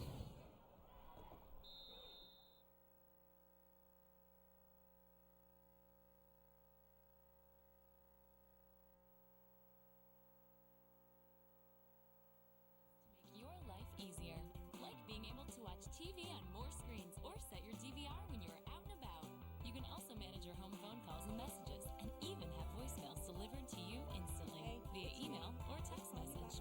Our apps and downloads let you stay connected 24/7 with your smartphone, computer, and tablet. With Bright House Networks, control is in your hands. Visit brighthouse.com/myservices. Wow, I can't believe you just told me that. Well, I felt that I should be honest with you about the type of stuff I'm into. I'm into it too. You are? I'm all over it. Living room, bedroom, in the shower. Well, do you want to do it here? Now? Well, yeah, it'll be awesome. Okay.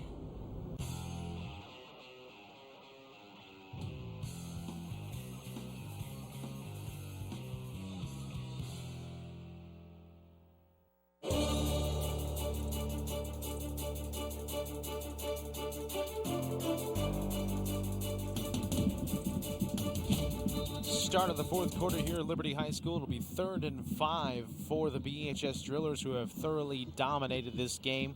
As you know, it's not really a surprise because we knew this BHS team was as good as advertised. And Vickers on the right side is going to get close to the first down marker. Looks like he's going to go over it, and it'll be a new set of downs for the Drillers.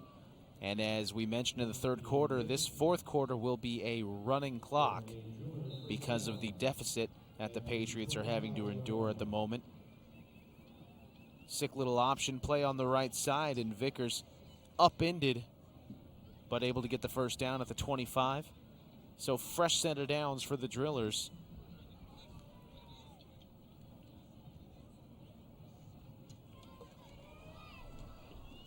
Matt just said 3rd and 5. Drillers stretching everybody out. 1st and 10, Vance. Actually, they haven't reset the scoreboard. As Matt said, 1st and 10. Well, I'm looking around. I'm looking at the fans. I'm looking at the Liberty crowd. Nice crowd tonight. Everybody's here. You know, their team's probably not gonna pull this thing out, but you know, still a very big crowd. Very, very well done here at Liberty High School. You know, Libby Wyatt and her staff and everybody here at the school just do an incredible job. Beautiful campus.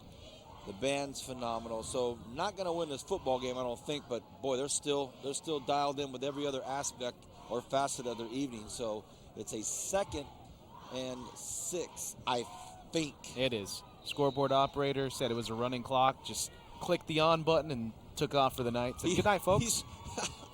He's out of here. You guys have a great night. We'll see you next week. Yeah. No need for me anymore unless the score changes. It'll be 3rd and 6 right now for BHS as they come out with 2 wide. And Rufus in the backfield. 3rd and 5. Some Drillers getting some time. A pitch out to the left side. And a big hit. Nobody goes down, though, so still nice pursuit, but a good run out there by Kyle Pope. So Kyle Pope able to chew up some more yards. And Brian, it's just so it's such a valuable asset to a football team to have the luxury of going into a playoff week with a #1 seed, a bye, a healthy team, and the majority of your first string guys just kind of hanging out now. Talk about momentum. Well, in the way they played, they set the table for the run. You know, they finished it off. They didn't come in lackadaisical. They were crisp. Yep. They were ready to play. You know, they got hit in the mouth the one time with that answer drive, and they've come back and they've just shut the Liberty offense completely down. So this is exactly what you want if you're Coach Golan, you're a VHS Driller fan, is to see a performance like this. It'll be 2nd and 9 from the 40-yard line for the Drillers, showing no signs of stopping. I don't think we'll see them pass the ball. Up by 30, whatever, I can't do the math. 36, I guess. Oh my goodness! A fumble on the play, and Liberty takes it back into the end zone. What a huge hit, probably the hit of the year on Derek Vickers.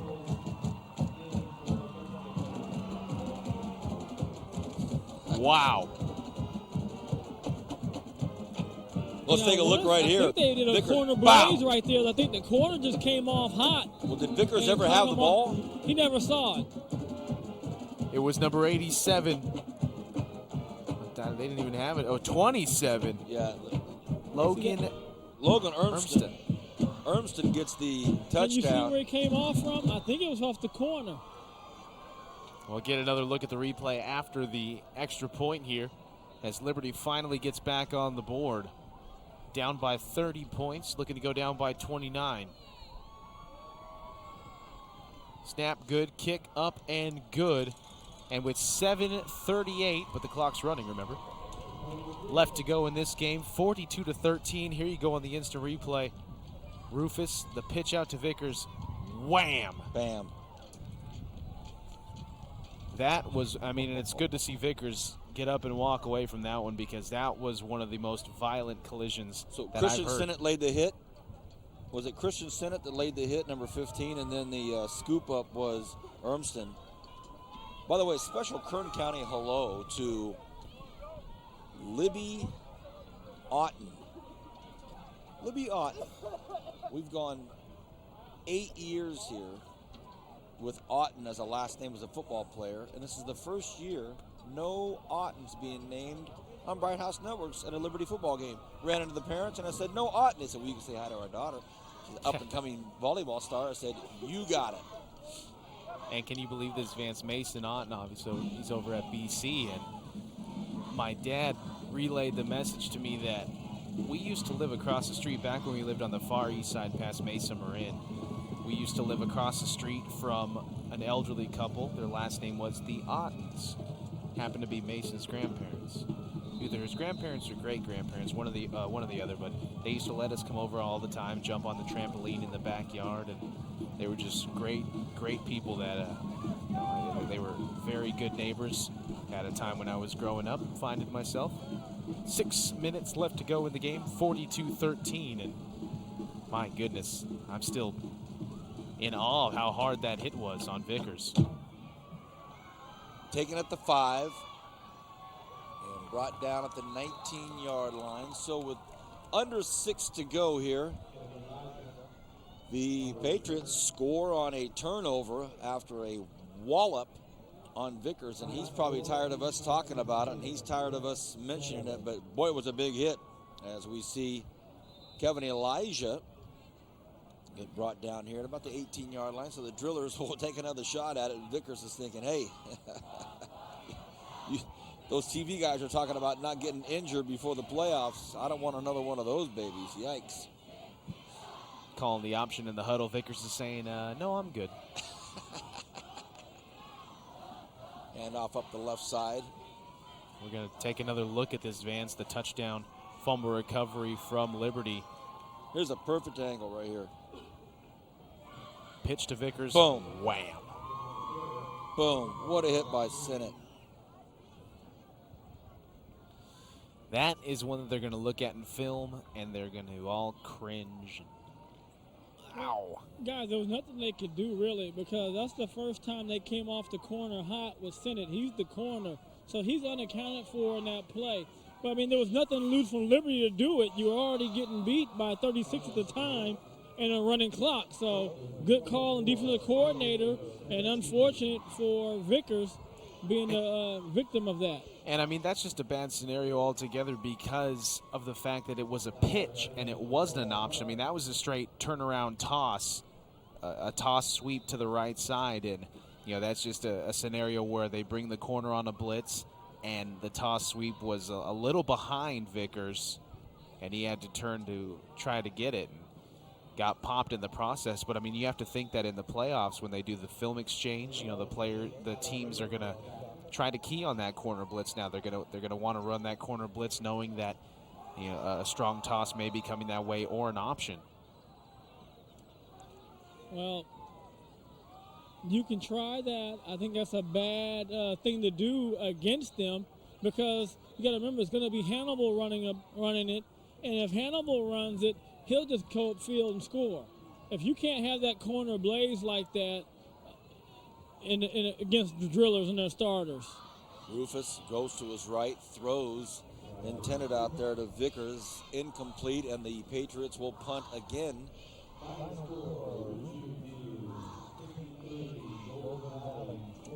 So 63-20, Ridgeview over Golden Valley just got that score. Be interested to hear the Centennial score.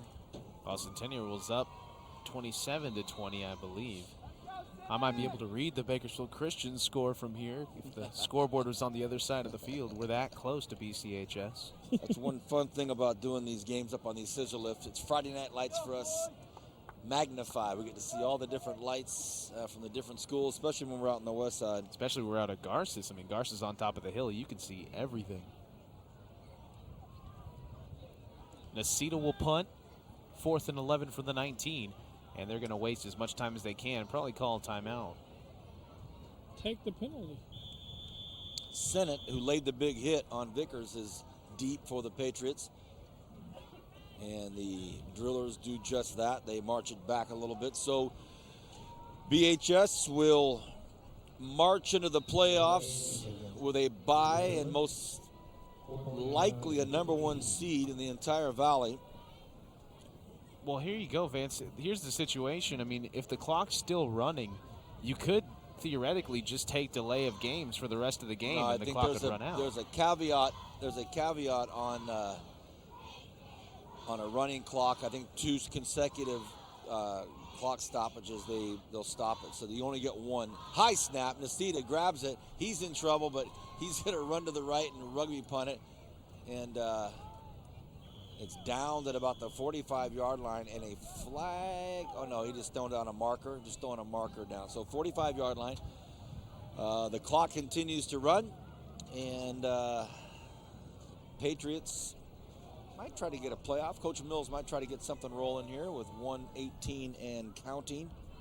And try to play all his seniors. I mean, not all of his starters are seniors, so trying to get all the seniors in there on senior night. Kind of a disappointing outcome for the fans here at Liberty High School. And, you know, they had to know that BHS is just they're in a league of their own right now. We had an argument earlier in the season, you know, with myself and Brian talking about how BHS hadn't been tested, and I thought they were in a league of their own, and then Frontier actually tested them. But as I was talking about on the pregame with Zach Ewing, that the Frontier game really lit a fire under BHS. They knew that, hey, whoa. You know, we can't take everybody lightly. I told you that night, young Padawan, that they had not played anybody and they were going to be a little bit rusty. And we got a late hit here, helmet-to-helmet late hit as the official comes in, and I don't know if it's going to make a difference because of the clock situation, but a late hit, a helmet-to-helmet, and a driller came in, and it wasn't vicious, wasn't malicious, wasn't intentional, but it did happen. The Patriot running back was falling back. You'll see it right here at the end. I think you'll see it right at the very end. Yeah, well, that's going to do it. Brian, thank you. We'll see you next week. Matt, thank you to our director, Bernie Johnson, and everybody involved here at Bright House Networks Bakersfield. Thank you. League champion Bakersfield Drillers, they stay undefeated. Thank you to everybody at Liberty High School for making this a great experience tonight. We'll see you next week. Week 1 of the playoffs. Have a wonderful weekend and an incredible Veterans Day tomorrow. Good night. God bless.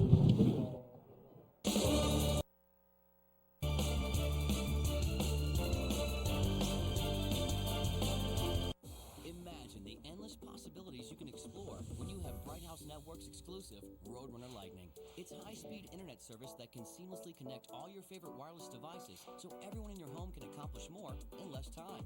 And our wideband technology has the bandwidth that meets your needs for online video, gaming, large file downloads, and any other possibilities you discover.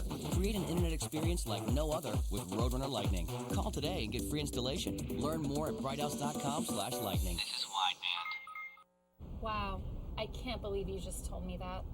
Well, I felt that I should be honest with you about the type of stuff I'm into. I'm into it too. You are? I'm all over it. Living room, bedroom, in the shower. Well, do you want to do it here? Now? Well, yeah, it'll be awesome. Okay.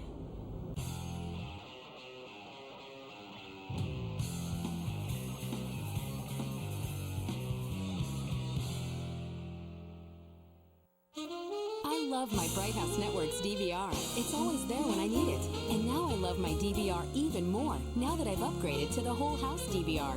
I can record my favorite programs in one room and watch them on any TV in my DVR network with options to record up to 120 hours of HD shows. More shows, more rooms, more flexibility, more love. Learn more about Bright House Network's Whole House DVR at brighthouse.com/DVR.